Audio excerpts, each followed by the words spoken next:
우리 오늘 살펴볼 게 창세기 28장 10절에서 19절 말씀입니다. 저 한 절 여러분 한 절 교독하시겠습니다. 야곱이 브엘세바에서 떠나 하란으로 향하여 가더니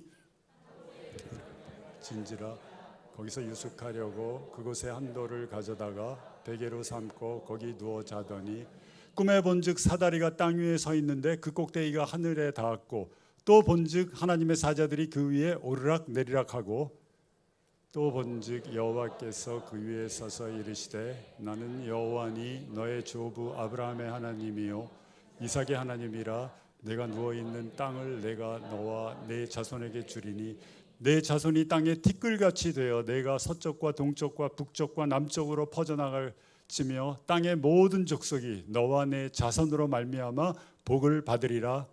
내가 너와 함께 있어 내게 어디로 가든지 너를 지키며 너를 이끌어 이 땅으로 돌아오게 할지니라. 내가 내게 허락한 것을 다 이루기까지 너를 떠나지 아니하리라 하신지라. 야곱이 잠이 깨어 이르되 여호와께서 과연 여기 계시거늘 내가 알지 못하였도다. 이에 두려워하여 이르되 두렵도다. 이곳이요 이곳은 다름이 아닌 하나님의 집이요 이는 하늘의 문이로다 하고 야곱이 아침에 일찍이 일어나 베개로 삼았던 돌을 가져다가 기둥으로 세우고 그 위에 기름을 붓고 그곳의 이름을 베델이라 하였더라. 이 성의 옛 이름은 루스더라. 아멘. 성경은 계속 우리가 읽어보면은 거기 나오는 인물들이 이렇게 이끌어 나가는 것을 볼 수가 있어요. 여러 인물들이 나옵니다. 그 많은 인물 중에서 여러분은 어떤 인물, 어떤 사람이 이렇게 친근하세요? 어떤 사람이 나와 이렇게 좀 더 동일시 되세요?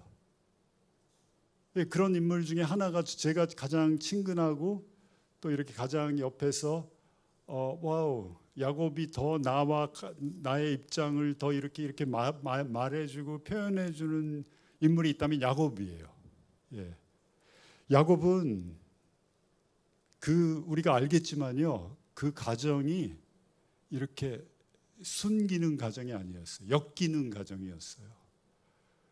마침 이렇게 관계들이 다 깨지고요, 어렵고 막 심지어는 형이 동생을 막 죽이려고까지 하고 이런 가정이에요.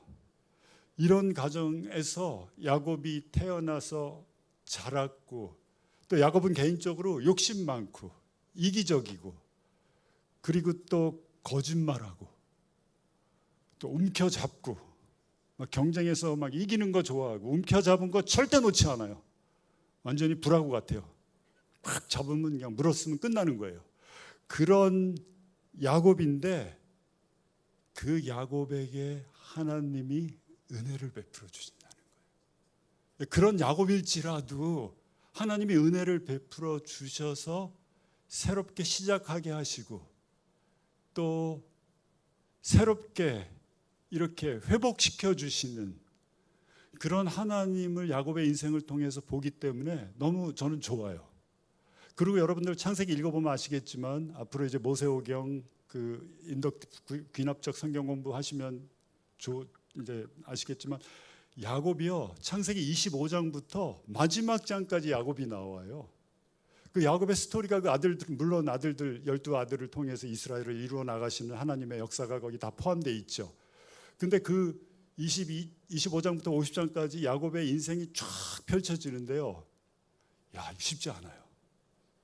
예수님 믿고 우리가 막 축복받고 편하고 좋고 막 이런 인생이 야곱에겐 펼쳐지지 않아요.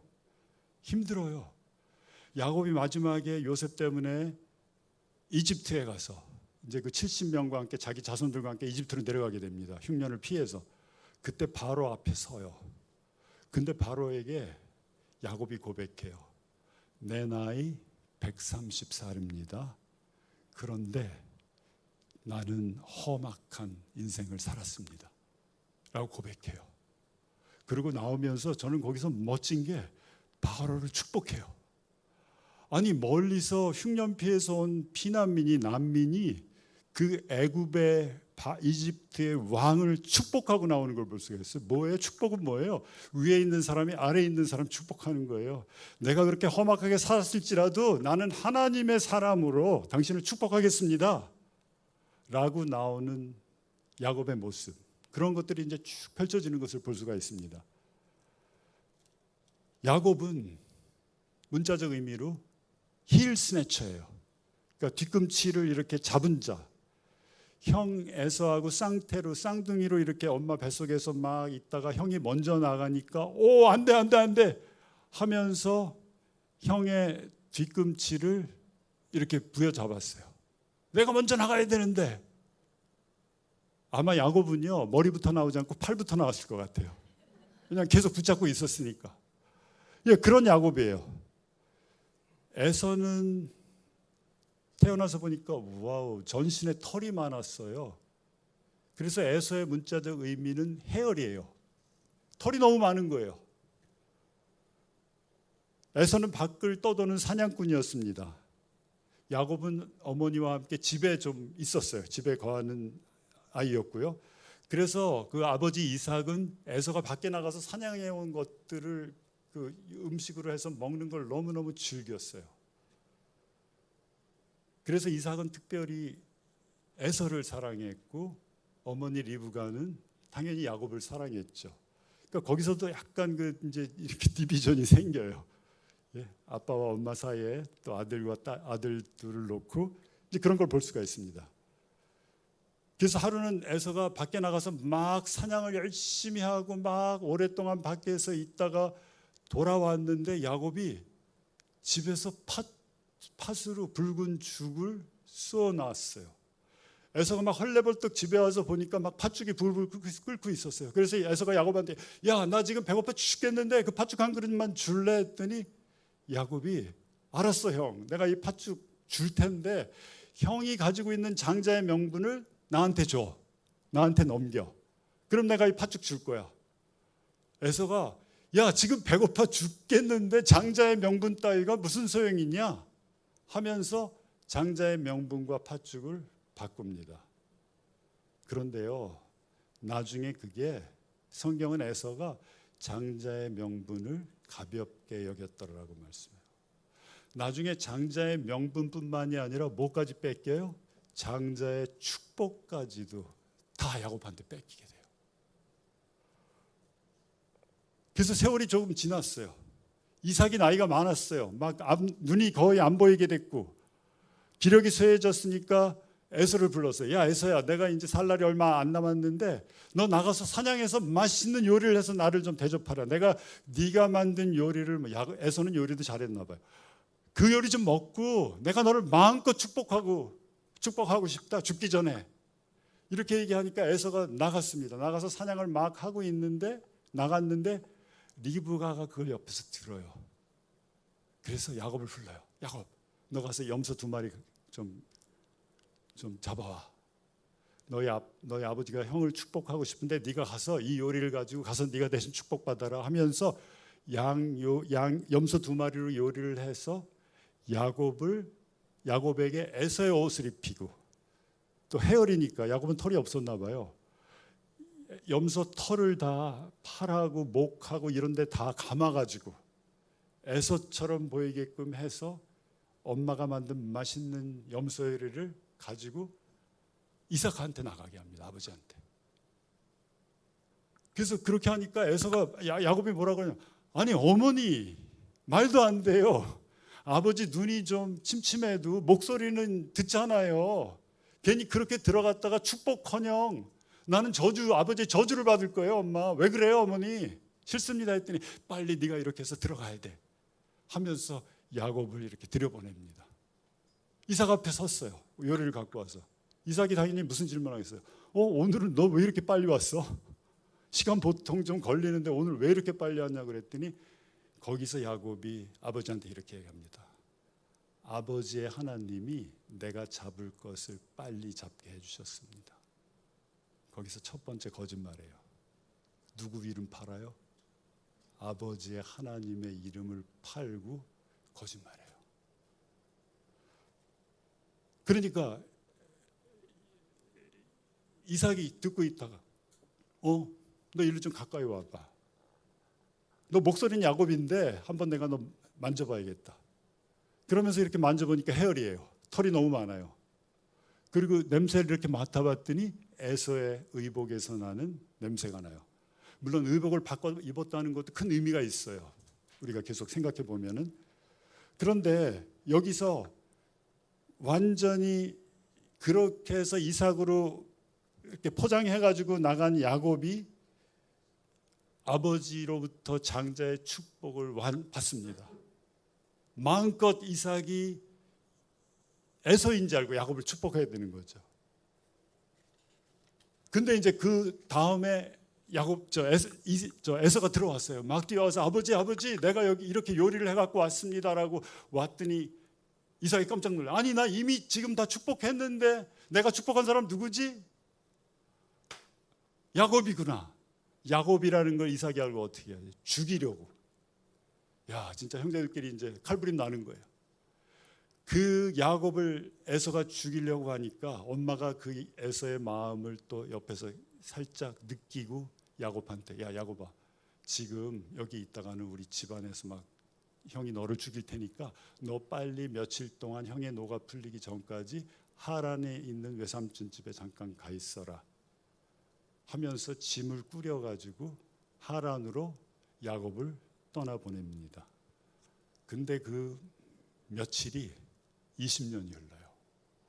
리브가는요. 그래서 그 전에 이랬거든요. 나 이거 하기 싫어요. 나 이런 죄 짓기 싫어요 했더니 네가 받을 저주 내가 다 받겠다라고 얘기해요. 리브가가 야곱한테. 그러면서 그 저주가 뭐겠어요?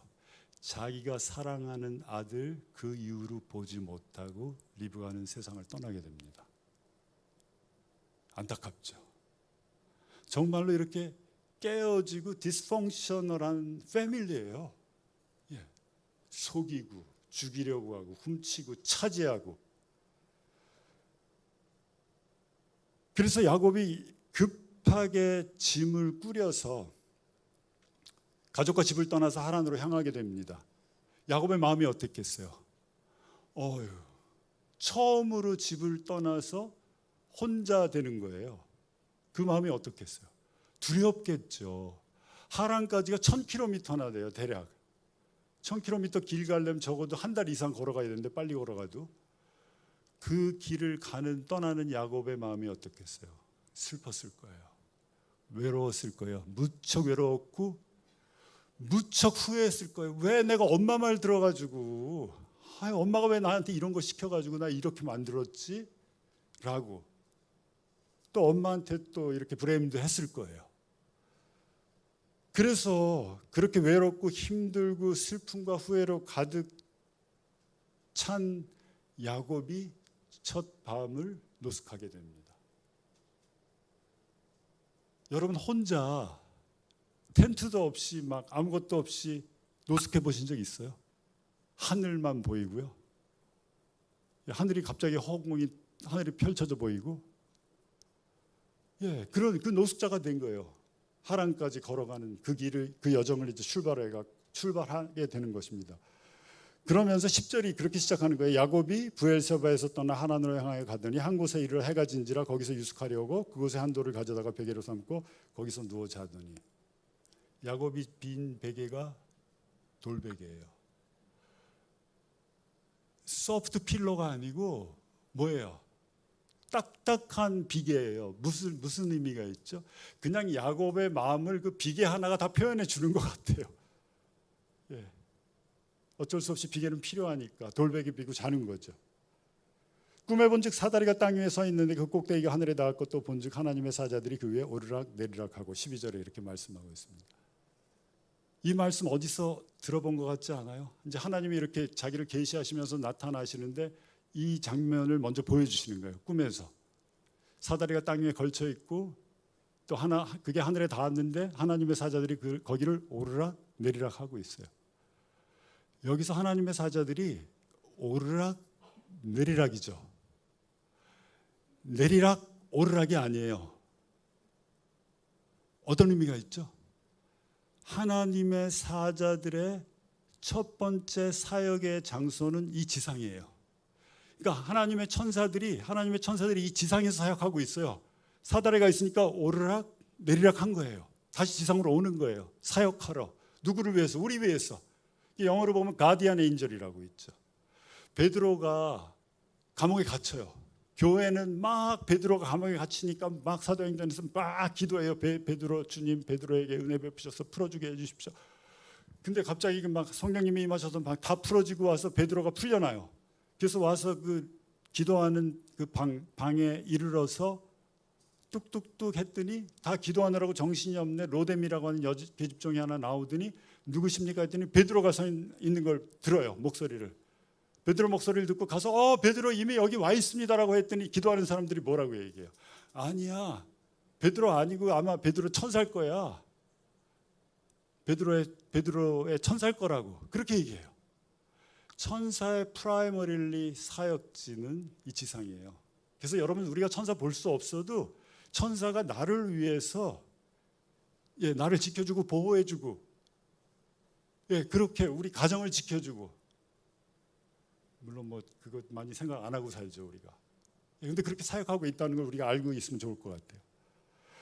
그래서 이 12절을 보면은 또 생각나는 게 요한복음 1장에 있는 마지막 부분에 예수님께서 나다나엘을 만나시고 나서 나다나엘이 고백해요. 신앙 고백을 해요. 그랬더니 내가 나를 무화과 나무 아래서 내가 있을 때 너를 보았다라고 믿느냐?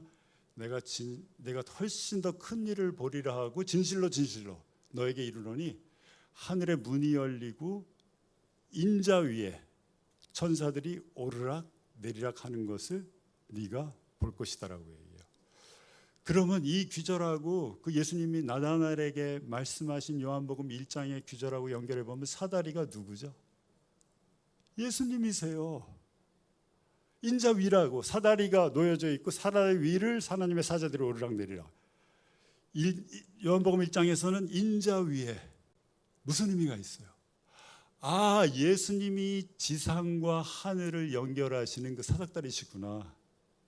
그 사다리구나. 우리 각자의 사다리가 있어요. 올라가는 사다리. 계속해서 우리 올라가고 있지 않나요? 근데 어떤 사다리에 올라가느냐가 중요한 것 같아요. 내가 올라가는 사다리가 어떤 사다리인가? 삼국지에 보면 사다리 막 올라가는데 어떻게 돼요? 위에서 막 기름 붓고 불 붓고 이러고 막 뒤로 확 미쳐버리잖아요. 내가 올라가는 사다리가 그런 사다리라면 나의 인생의 마지막이 어떻겠어요? 아니에요. 중요한 건 내가 예수님한테 올라타야 돼요. 예수님만이 유일한 사다리이세요. 이 지상과 이 천국을 연결하는 유일한 사다리이기 때문에 그분 위에 올라타서 한 걸음 한 걸음 한 걸음 올라갈 때 내가 어떻게 되는 거예요? 하늘의 문에 닿게 되는 거예요. 여기서 너무 이게 좋은 것 같아요. 야곱한테 그걸 보여주시는 거예요. 하나님의 사자들이 오르락 내리락 하는 것도 다 보여주시고 그러면서 또 본즉 예수님께서 그 위에 서서 이르시되 나는 여호와니 너의 조부 아브라함의 하나님이여 이삭의 하나님이라 내가 누워있는 땅을 내가 너와 함께 내 자손에게 주리니 내 자손이 땅에 티끌같이 되어 내가 서쪽과 동쪽과 북쪽과 남쪽으로 퍼져나갈 것이며 땅의 모든 족속이 너와 내 자손으로 말미암아 복을 받을지니라. 15절 내가 너와 함께 있어 내가 어디로 가든지 너를 지키고 너를 이끌어 이 땅으로 돌아오게 할지니라 내가 내게 허락한 모든 것을 다 이루기까지 너를 떠나지 아니하리라 하신지라.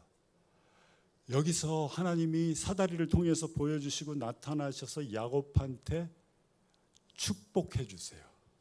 자기 아버지한테 형을 이렇게 형 대신 속이고 축복받은 야곱한테 하나님이 다시 축복해 주시는 모습을 볼 수 있어요. 근데 이 축복은 엄청나요. 아버지가 축복해 줬던 것보다 완전히 엄청난 축복을 주시는데 15절 보면 이렇게 말씀해요. 그렇게 두렵고 슬프고 외롭고 힘들고 걱정, 염려 모든 게 가득 찬 혼자 된 야곱한테 나타나셔서 내가 너와 함께 있고 하나님께서 동행해 주시겠다는 거고 네가 어디로 가든지 너를 지키며 보호해 주시겠다는 얘기예요. 그리고 너를 이끌어 이 땅으로 돌아오게 할지라 다시금 회복시켜 주시겠다. 그리고 내가 내게 허락한 것을 다 이루기까지 너를 떠나지 아니하리라. 이루어 주실 것이다. 내가 너한테 약속하고 언약한 모든 것들 이루어 주실 것이다 라고 축복하는 모습 볼 수가 있습니다. 그런데요, 여기서 그냥 우리는 이 스토리를 다 아니까 이제 이렇게 뭐 이렇게 부담 없이 이 말씀을 받잖아요. 그런데 하나님을 모르는 사람이 이 말씀 받으면요, 굉장히 이게 조금 이상해져요. 아니, 저렇게 속여서 형의 장자의 축복을 빼앗고 그렇게 거짓말하고 한 그런 나쁜 놈을 하나님 왜 축복해 주시지? 아니, 뭐야 이거?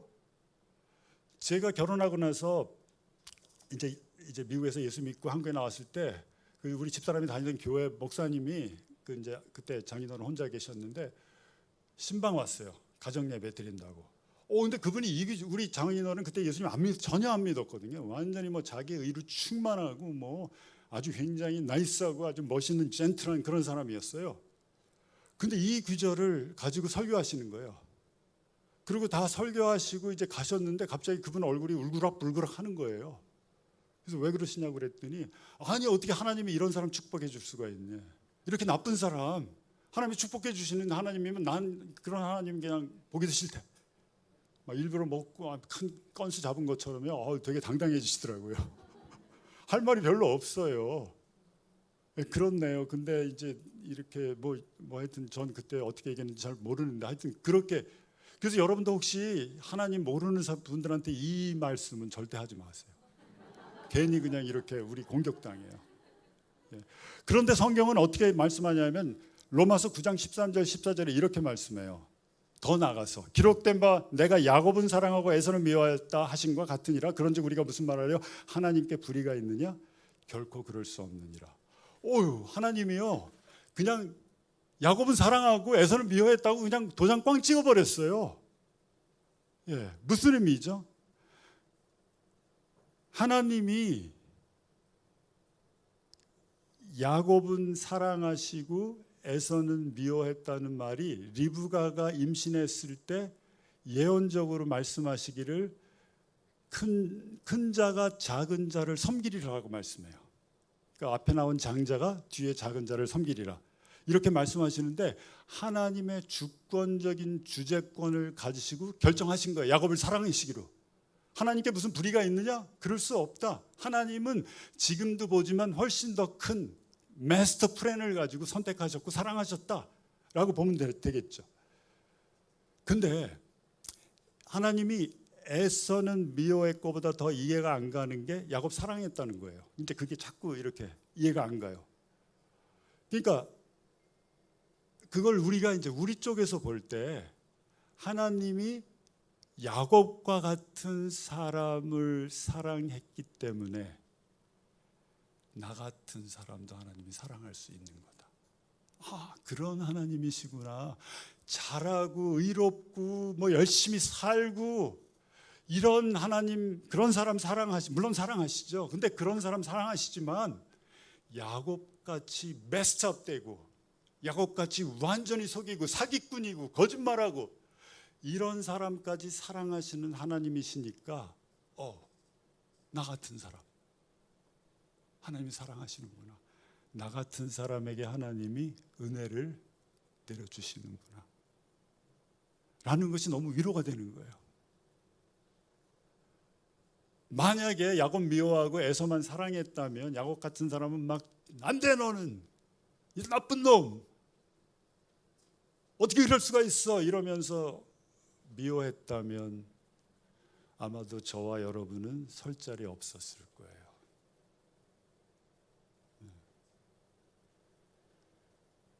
에서는요, 영적인 것에 관심이 없었어요. 왜냐하면 하나님이 왜 야곱을 택하셨냐면 에서는 영적인 것에 관심이 없었어요. 육적이고 세상적인 것에 관심이 있었어요. 먹는 거, 막 사냥하는 거, 죽이는 거 가서. 너무 그런 거 좋아하지 마세요. 낚시 같은 거. 그것도 매운탕 끓여 먹어. 낚시하면서 또 이 매운탕 이거 어떻게 나오면 이거 어떻게 끓여 먹지. 저는 그냥 미국에 있을 때 바다 낚시 갔는데 막 이런 옐로테일 옐로테일이 뭐지?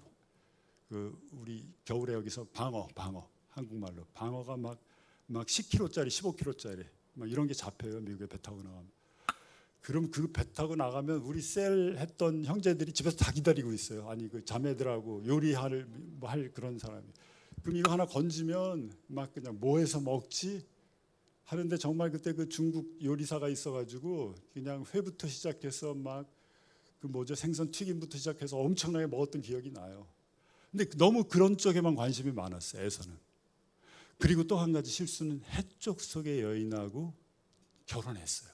에서가 해쪽 속의 여인을 택했어요. 자기 마음, 자기 육이 원하는 거, 육이 원하는 걸 선택했는데, 아, 이삭과 리브가가 그걸로 인해서 근심하였더라라고 성경이 말씀하고 있습니다.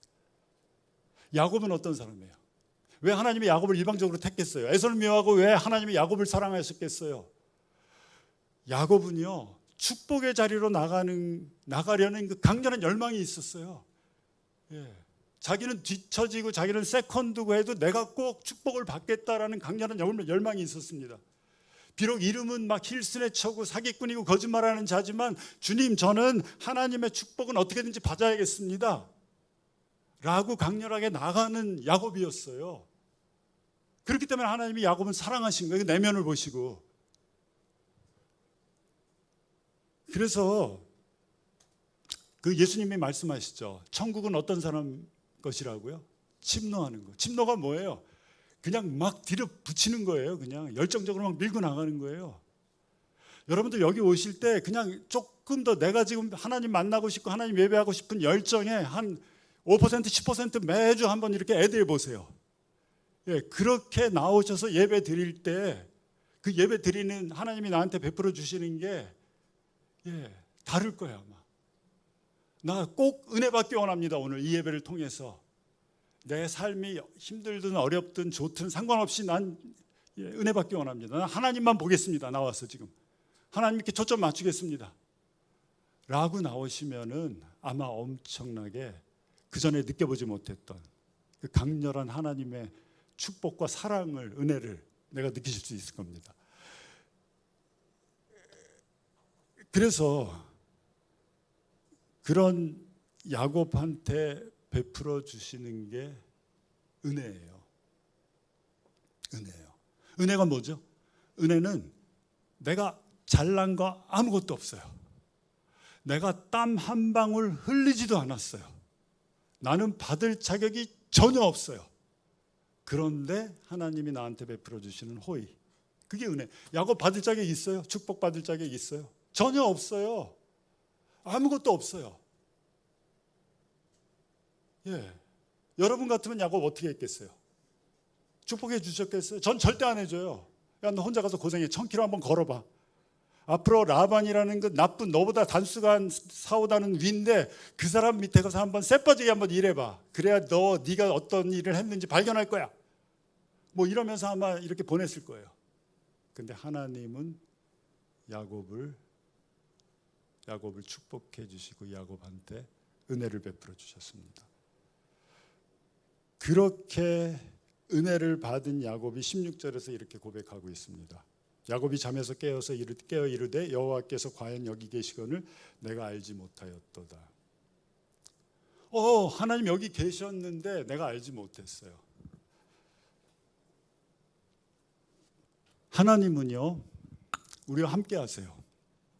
우리와 항상 함께 하시고 나한테 은혜 베풀어 주시기를 원하고 나한테 사랑을 계속해서 고백하는데 내가 알지 못해요. 내가. 그러니까 내가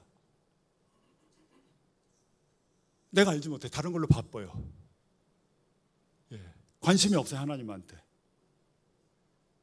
그래서 저는요, 혼자 되는 게,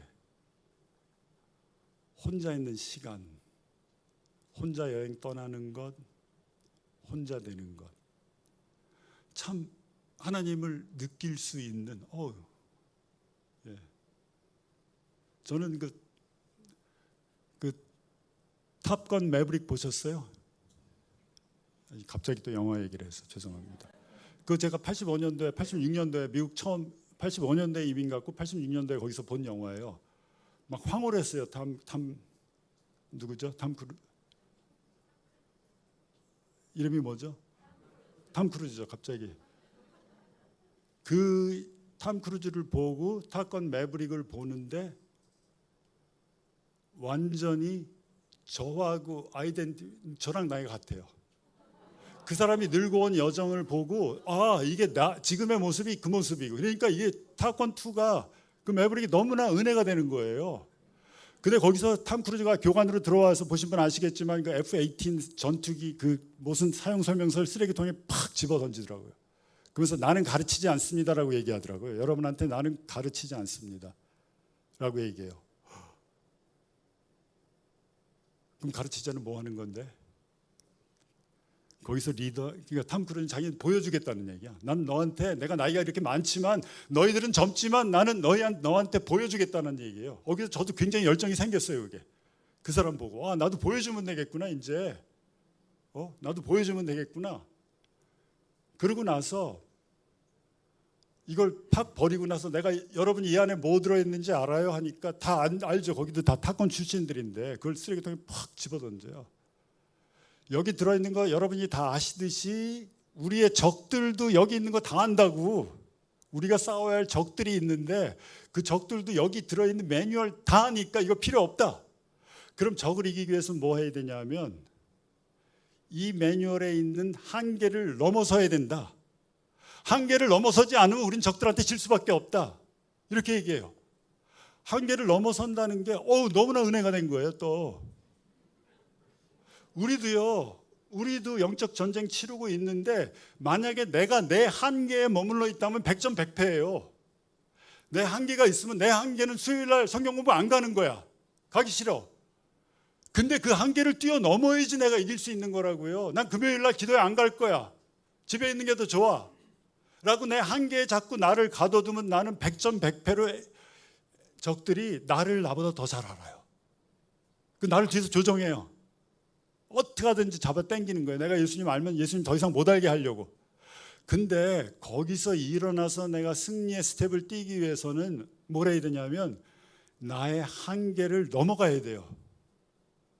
그래서 그 영화 보면 한계 넘어가는 게 나와요. 어떻게 넘어가는지를 보여줘요. 탐 크루즈가.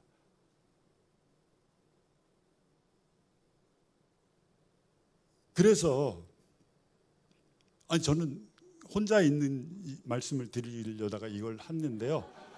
그래서 제가 영화를 2번 봤어요. 근데 너무 좋아서 또 한 번 티켓을 사서 첫 번째는 이제 아내하고 같이 가서 보고 두 번째는 혼자 갔어요. 혼자 가서 봤는데 완전히 토요일 날 낮이었는데 영화관이 한 달이 지났는데도 꽉 찼어요. 그리고 제 앞에 자리만 남았더라고요. 근데 보니까 완전히 젊은 사람 커플로 꽉 차 있어요. 저 혼자 온 사람이 영화관에 굉장히 이상해 보이거든요. 쓸쓸해 보이고요. 그런 또 주말에. 근데 저 혼자 탁 앉았는데 그때 하나님의 위로가 저한테 임했어요. 하나님의 임재가. 내 옆에 지금 네 옆에 내가 앉아있다. 그 얘기 듣는데요. 막 울음이요. 막 터져 나오는 거예요. 예. 네 옆에 지금 내가 앉아있어. 걱정하지 마. 내가 있어. 혼자 있는 시간 갖는 거. 야곱도 여기 축복이에요. 이게 집에 있어서 봐요. 형하고 아웅다웅하고 지금 막 뭐 팥죽이니 뭐니 하고 그냥 죽인다 살린다 막 그 상황에서 하나님 이렇게 혼자 있게. 그래서 그 첫 저녁 그 첫날 밤에 노숙할 때 하나님이 야곱한테 축복과 은혜를 베풀어 주시는 걸 볼 수가 있습니다. 그랬더니 17절에 이에 두려워하여 이르되 두렵도다. 이것이여 이것은 다름이 아니 하나님의 집이여 또 이는 하늘의 문이로다 하고 야곱이 아침에 깨어서 일어나 베개를 삼았던 돌을 가져다 기둥을 세우고 그 위에 기름을 붓고 그것의 이름을 베델이라 하였더라. 이 성의 옛 이름은 루스더라. 루스가 무슨 뜻이냐면 문자적 의미가 separation이에요. 분리 이 뜻이에요. 베델은 알죠. 하나님의 집. 베델 하나님의 집. 그러니까 루스가 분리됐다는 거예요. 그러니까 야곱이 얼마나 느꼈겠어요. 자기가 분리됐어요. 누구로부터? 가족으로부터. 뭐가 야곱을 분리시켰죠? 죄가 야곱을 분리시켰어요. 죄가 우리를 하나님으로부터 분리시켜요. 내가 죄를 지면 내가 죄라는 걸 모르고 뭐 죄 짓고 막 살면서 그렇게 사는 게 하나님과의 분리된 삶이에요. 그래서 이사야서 59장에 보면 우리가 잘 아는 구절이죠. 한번 볼까요? 이사야서 59장, 한번 같이 읽겠습니다. 시작. 여호와의 손이 짧아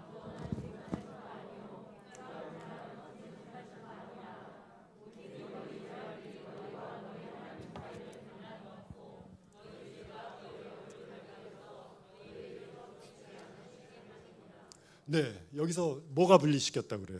죄가 거짓하고 속이고 욕심, 이기적인 마음, 내 중심적인 생각, 이런 모든 것들이 분리시켜요. 하나님으로부터 분리시킬 뿐만 아니라 나의 관계들로부터 분리시켜요. 이건 마치 이런 것 같아요.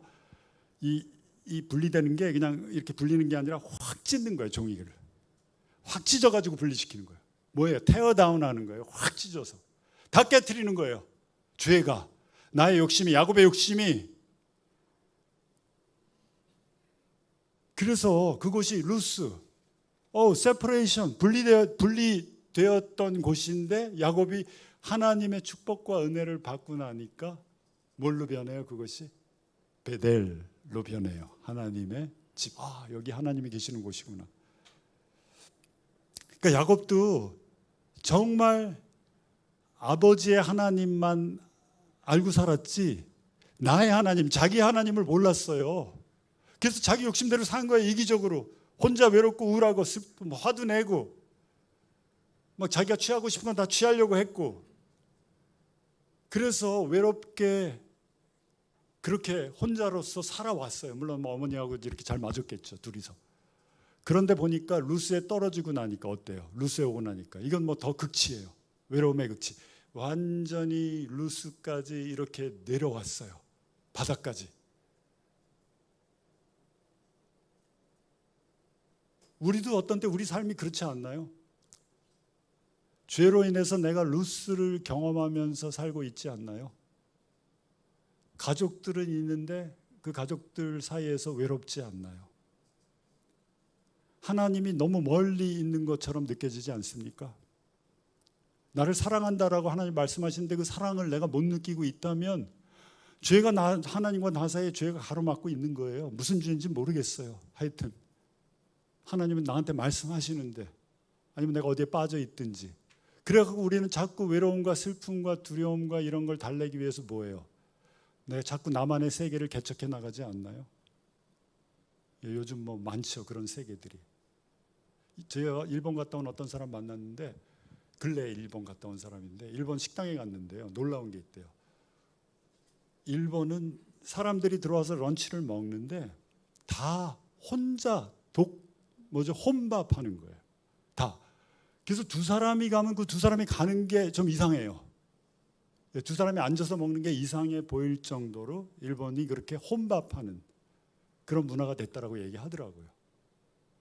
완전히 혼자예요. 세퍼레이트 된 거예요.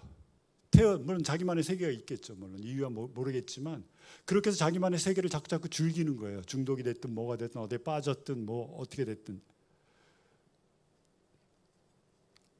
그럴 때 내가 감사한 건 그렇게 내가 혼자일 때, 혼자가 됐을 때 하나님이 나 찾아오시는 거예요. 여기서 보면 야곱도 자기 인생에 완전히 락 바름에 이렇게 들어간 거예요. 완전히 바닥까지 완전히 내려간 거예요. 그렇잖아요. 생각해 보세요.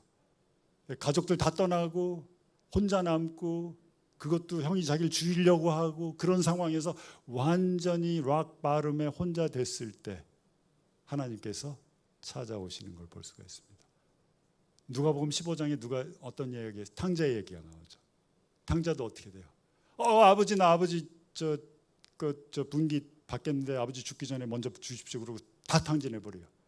그리고 완전히 돼지우리에서 돼지치는, 거기서 혼자 완전히 인생의 락 바름에 떨어졌을 때, 그때 아버지가 어떤 분이신지를 알게 돼요. 내 아버지의 집에 가면 종들도 이런 돼지 주업 열매는 먹지 않을 텐데 내가 지금 이게 뭐 하는 거야? 회개하게 됩니다. 그래서 죄가 우리를 이렇게 찢어버리고 헝클어뜨려요. 모든 걸 깨트려버려요. 마치 꽃병이 이렇게 떨어지면, 유리병이 떨어지면 완전히 깨지듯이 산산조각 나게. 관계가 힘들어요. 특히 우리 살면서 저도 교회 안에서의 관계도 힘들어요. 쉽지 않아요. 우리가 다 죄인이기 때문에 쉽지 않아요. 그렇게 혼자 되고 외롭고 두렵고 이런 상황 가운데 처하게 될 때 하나님이 찾아오시는 볼 수가 있습니다.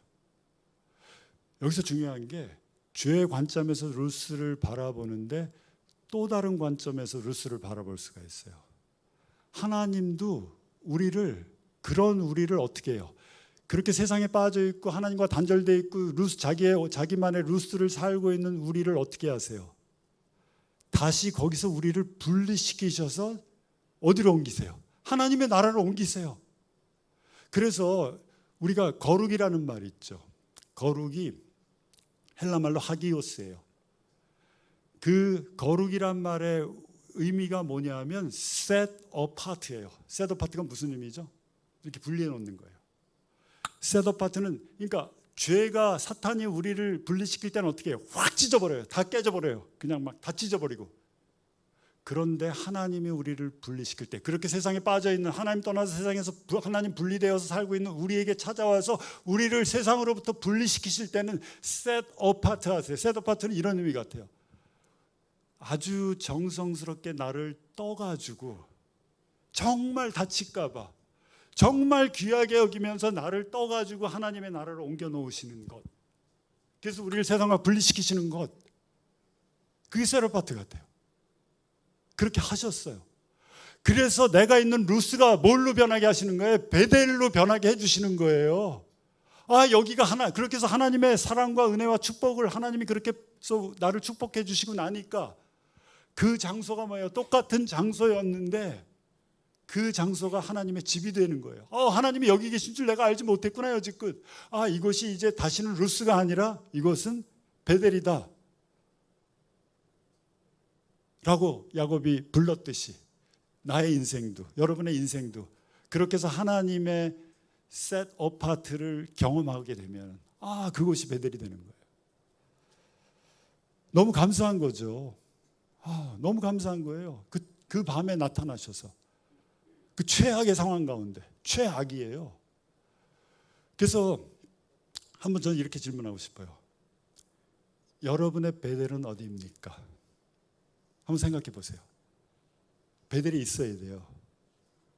여러분 베델이 어디죠? 그런 하나님의 은혜와 축복과 사랑을 경험하셨습니까? 아니면 아직도 그냥 머리는 알고 있는데 교회 나오는 것도 좋은데 내가 그렇게 개인적으로 하나님께서 나한테 나타나셔서 말씀해 주시고 은혜 베풀어 주시고 축복해 주시는 것을 내가 느끼고 경험하고 체험했습니까? 그것이 어디입니까? 그것이 없으면, 그것을 경험하지 못했으면 아마 이 교회도 아직 베델이 아니에요. 그래서 오늘 저는 여러분 중에 아직 베델을 경험하지 못한 분이 있다면 이 자리가 베델이 될 수가 있어요. 하나님이 여기 함께 하셔요. 야곱과 똑같이 야곱에게 축복했던 그 하나님의 축복이 내가 마음의 문만 열면은 나한테 임하게 돼요. 내가 마음의 문을 닫고 있어서 내가 모르는 거예요. 나는 어떻게든지 내가 내 지혜로 살아볼 거야. 내 힘으로 살아볼 거야. 어떻게든지 이 환경 어려운데 이거 내가 극복할 수 있어. 내가 가진 재량으로 내가 가지고 있는 것들을 사용해서 내가 이거 극복할 수 있어. 괜찮아. 아직까지 나는 이렇게 나가면, 물론 그렇게 나갈 수도 있죠. 베델을 경험한 사람이.